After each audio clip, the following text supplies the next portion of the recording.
How you doing today, Miss Parris? I'm good. How are you? I'm doing well, doing well. So happy to be able to speak with you. So, Same. Thank you. so, I'm, so I'd like to start by asking. I just want to start with a bang. Episode 5 was a major. Well, this past episode was a major turning point, but the same can be said for episode 5.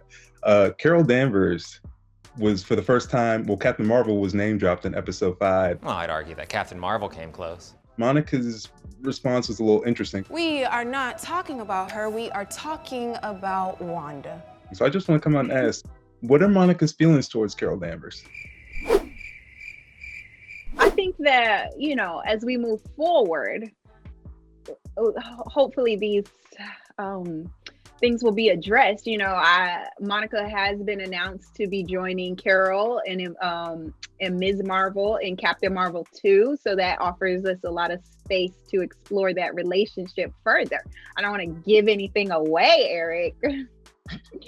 You're like, tell me now. What do you feel? I know, just eager, Well, I do want to ask this. So moving over to episode 6, there was a pretty big betrayal. Hayward pretty much just ousted Monica, Jimmy, and Darcy off the Sword base, and basically taking them out of the equation. Get her off my base. Now. All of them. Monica and Hayward were established as colleagues. So in your mind, was Monica surprised by that betrayal, or was she prepared, you think? I mean, even when she's walking out, she says he was looking for a reason to sideline us. So I think, Monica's just coming back from the blip. So she's getting back to finding her feet again, finding out she's not used to working missing persons cases. She made that very clear when he put her on the case. Like, this is not what I do. So I think she's finding her feet with her amazing colleagues, Darcy and Jimmy. And so they're figuring it out together. So I think she started to feel that something was amiss.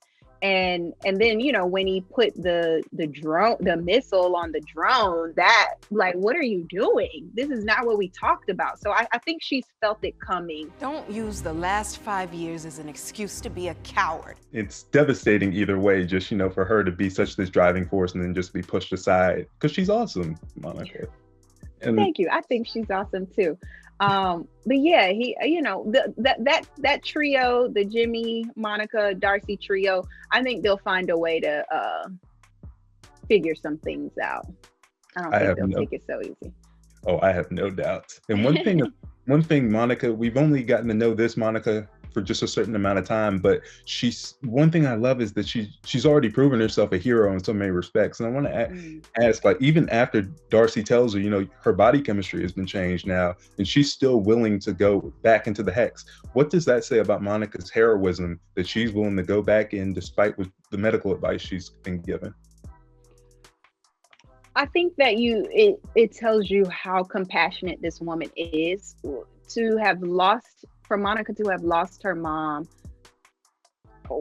is a huge, huge, devastating blow for her. And to then not be there when her mother passed, I think she's dealing with her own grief in such a way that it makes her more able to be more compassionate to Wanda. And so feeling that level of compassion for Wanda, I think does drive her to say, you know what, I don't want anyone to go through what I've gone through alone.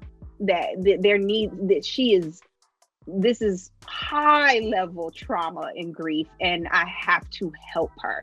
And so the fact that she's willing to risk her body, put her body on the line, I do think says to us that this woman is just extremely compassionate and willing to help whenever she can, however she can. I know what Wanda is feeling, and I won't stop until I help her. I totally agree. And it's so great just to see these different sides of Monica, and I love her. That is my time with you. I'm so happy for you. I love this show, and I can't wait to see how you continue your journey into the MCU. Thank you so much for taking the time to talk to CinemaBlend, Miss Parris. Thank you so much, Erik. Thank you.